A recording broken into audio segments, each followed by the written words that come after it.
Tiger in the Zoo is the poem in which the tiger which is in the zoo is compared to the tiger which is in the jungle. In the forest, tiger is free, but tiger in the zoo is not free. He is feeling the present. In this poem, this is explained about both tigers in the forest and in zoo. He talks in his vivid stripes.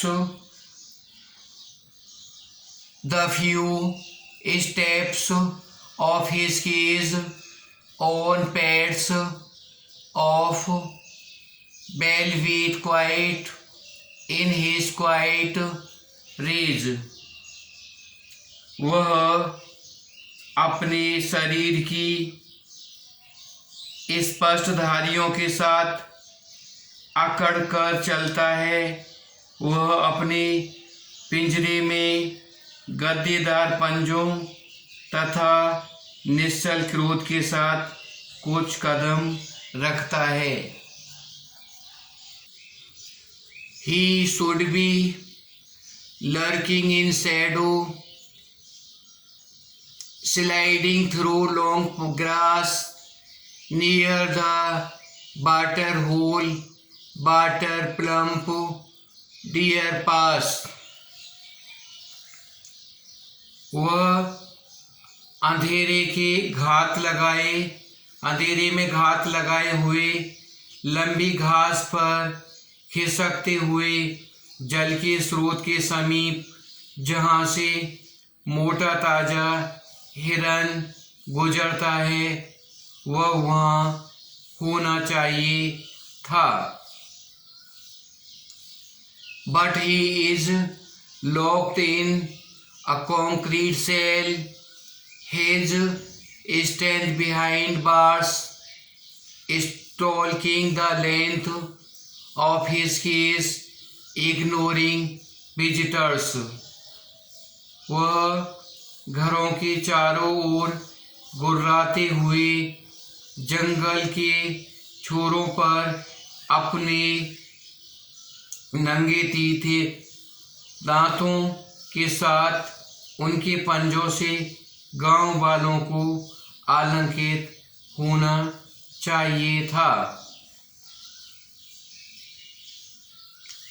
But he is locked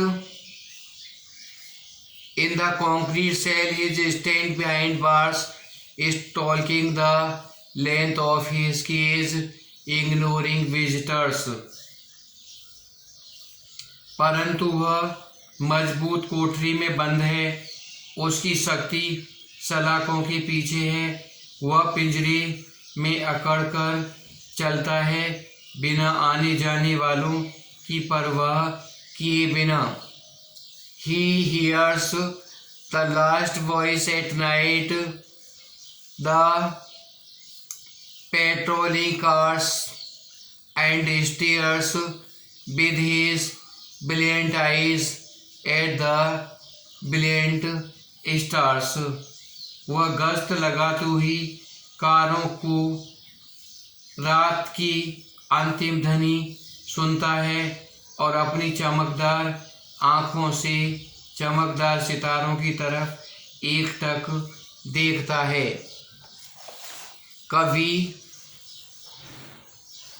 यह कविता चिड़ियाघर में बाघ की दयनीय स्थिति को दिखाती है। यह एक पिंजरे में बाघ की खराब स्थिति को दर्शाती है।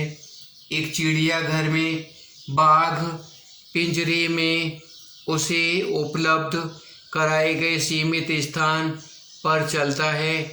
वह कुछ कदम ही चल सकता है।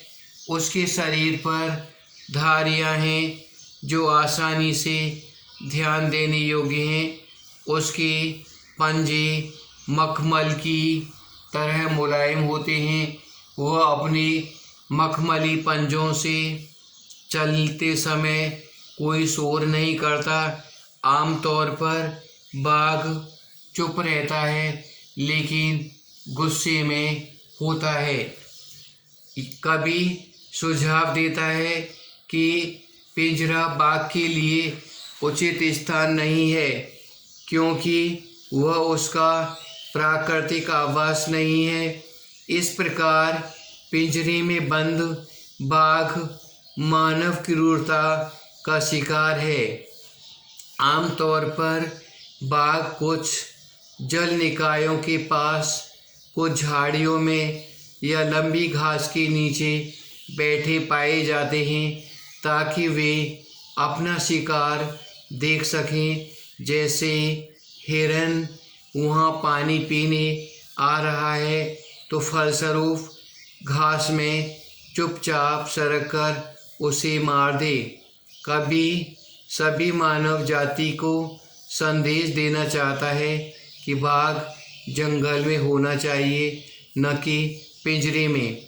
इसके अलावा कभी ने सुझाव दिया है कि बाघ को गांव के पास जंगल के किनारे पर बैठा होना चाहिए। वो अपने पीछे दांतों को दिखाते हुए उस रास्ते से गुजरने वाले लोगों को आतंकित कर सकता है और गुस्से की भयानक आवाज़ पैदा कर सकता है। कंक्रीट से बने सेल में कैद किए गए बाघ की अप्रिय स्थिति है। कवि की गहरी बाघ के प्रति सहानुभूति है। कंक्रीट सेल में मजबूत सलाखों के कारण टाइगर बाघ नहीं आ पाता है, इसलिए बाघ की ताकत सलाखों के पीछे बंद है। इस तरह की सभी परिस्थितियां कार्यों को आकर्षित कर रही हैं कि जो आगंतुक में कोई दिलचस्पी नहीं रखती है और वह पिंजरे में सीमित स्थान पर घूमता रहता है। कभी पाठकों की ओर एक बाघ की स्थिति के बारे में महसूस कराने का कोशिश कर रहा है। वह पिंजरे में बैठा है और अप्रिय और बेचैन महसूस कर रहा है। चिड़ियाघर अधिकारियों की गश्त कारों द्वारा बनाई गई ध्वनि से टाइगर अभी भी कोई दिलचस्पी नहीं दिखा रहा है। कभी उसे अपनी शानदार आँखों से चमकते सितारों की ओर घूरते देख रहा है। कभी यहाँ एक नैतिक मुद्दा उठा रहा है और वह पिंजरों में रखे जानवरों के लिए मनुष्यों को क्रूरता के खिलाफ एक मजबूत मामला पेश करने का इरादा रखता है।